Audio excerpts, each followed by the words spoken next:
قل لي اليوم الخدمه معناتها وانت كيفاش معناتها كيفاش تصور في فلوس وغيره في مستوى اسمك، ولا تحس روحك ما خلطتش للي لازم تخلط له؟ حق تاع ربي. اي خاطر هكا نشوفوك مره نقزت حبيت تعمل حاجه اكبر معناتها اليوم اللي وصلت له تراك كنت تنجم معناتها بشويه فور اكثر ولا زهر اكثر تخلط مخيط؟ والله اللي فور اللي نعمل فيه واللي ناخذ فيها قلب برشا من اللي فور اللي قاعد نعمل فيه معناها توا سنين، فهمت؟ اما الحمد لله معناها نحاولوا باش نقدموا هذيك اخويا هذيك بلادنا تحب ولا تكره معناها، فهمت؟ شنو معناها الارتيست يخدم لهنا باش يستنى المهرجانات، الالبوم ما تبيعوش تقعد تستنى معناها في اللي فيو على اليوتيوب، معناها لازمك تعمل فيو على اليوتيوب باش وتعرف تعمل فيو على اليوتيوب ما تدخلش حتى حق شركه باش تدخل كادوريم.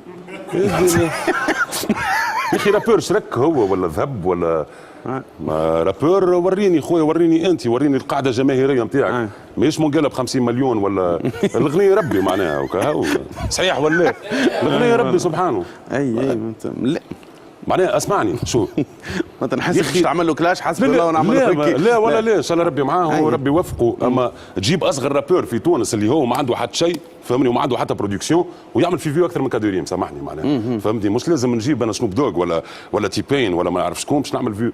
وريني انت وحدك اش نجم تعمل. هاو كلاي ما شاء الله عليه، هاو ما نعرفش انا رمستها هو سنوب دوغ بتاع تونس عمل هذه الدنيا معناها ما جونا باهي فهمني، تحيه ليه حبوا على خاطر عمل هذا. لا بالحق معناها مش لازم الراب ماهوش فيس وكا. ليه مش فما زوز انواع نتاع راب ولا لا؟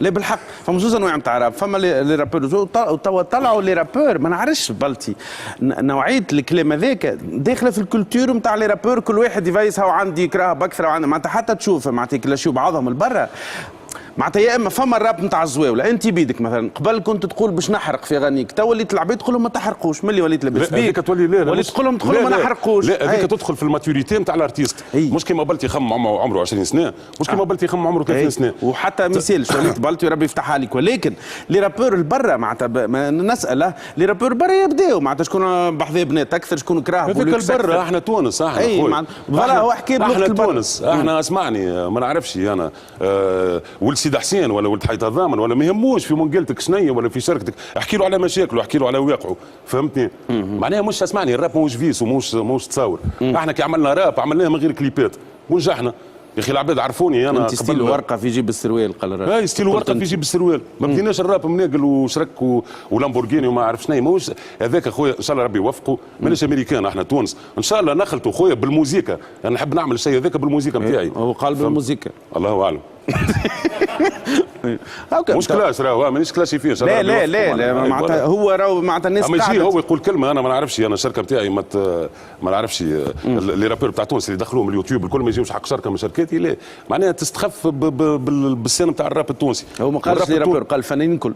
قال فنانين الكل رابور غير الرابور. قول له سامحني قول له يعمل فيو كيف ما يعمل كلاي توا ولا قول له يعمل فيو كيف ما يعمل بلتي توا. لا احنا خويا كان جاو عندنا لي مويان تو نعملوا 100 مليون فيو. خاطر انت كي تعمل ما نعرفش انا مثلا واحد من الناس كي نحب نعمل فيتورينغ مع ارتيست امريكاني ولا فرنساوي توا نخلصوا يا اخي شنو هي ما هو خلاص كلهم وانا نعرف الاسماء الكل على خاطر انا كنت مصحى مع لابيل امريكاني ونعرف اسماء لي زارتيست سنوب دوغ بقداش تجيبوا دروا ديماج بتاعه بقداش باش يغني معاك ريفران بقداش باش يعمل لك ديديكاس بقداش كلها فلوس فهمتني معناها فوالا اعطيونا لي مويان ذوك تو تشوف الراب التونسي فين